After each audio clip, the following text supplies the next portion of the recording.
I have a mind that can see beyond the veil of this reality that's put in front of me. But you look back on it and You're always sort of caught up.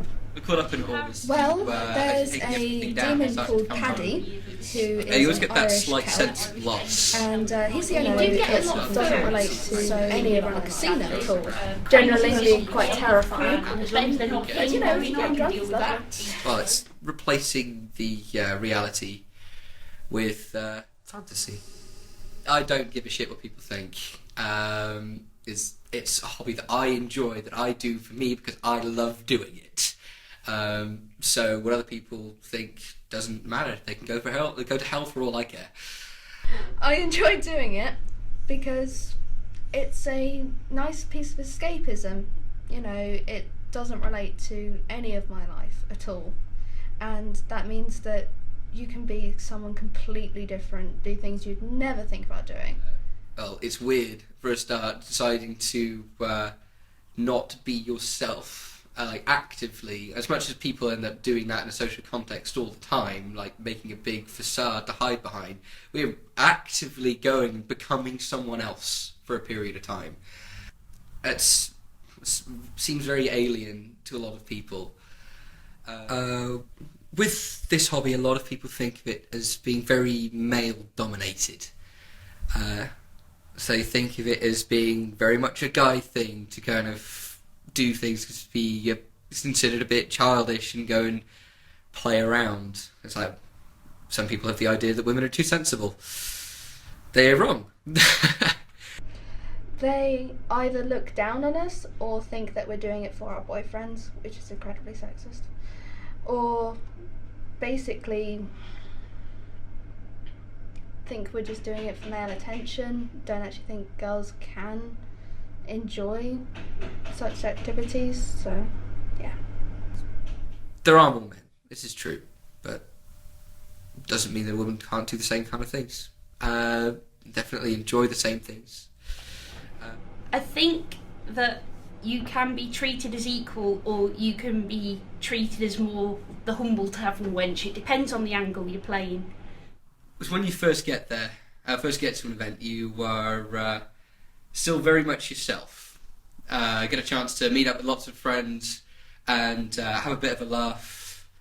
But then when the event itself really starts, you get a mild sense of confusion and displacement, which very quickly subsides as everyone starts to get into their characters.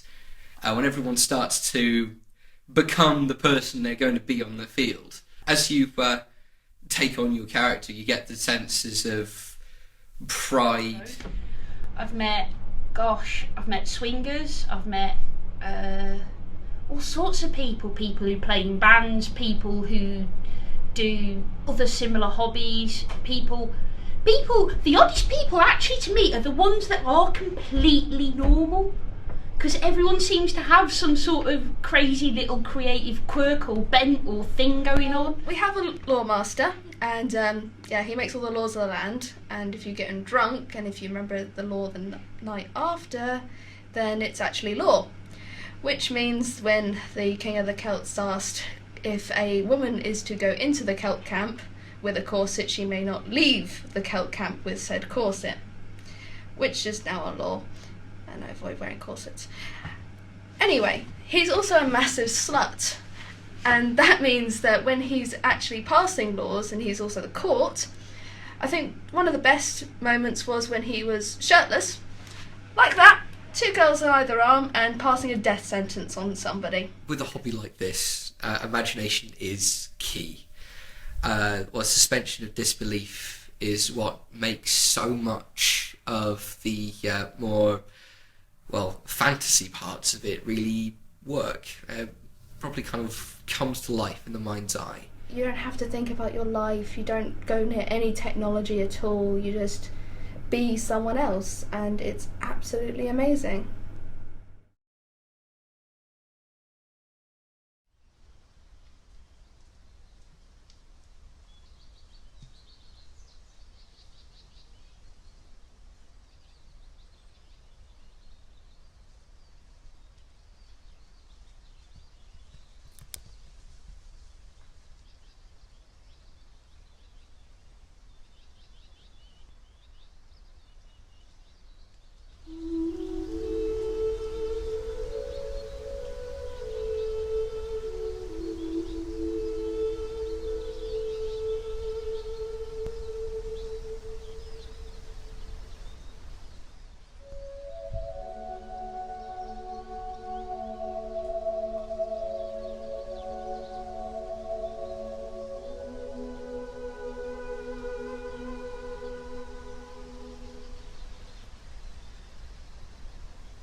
with all the heights of feeling there, they all start to fade away, to go back to being the normal, mundane person you were before you went to that field.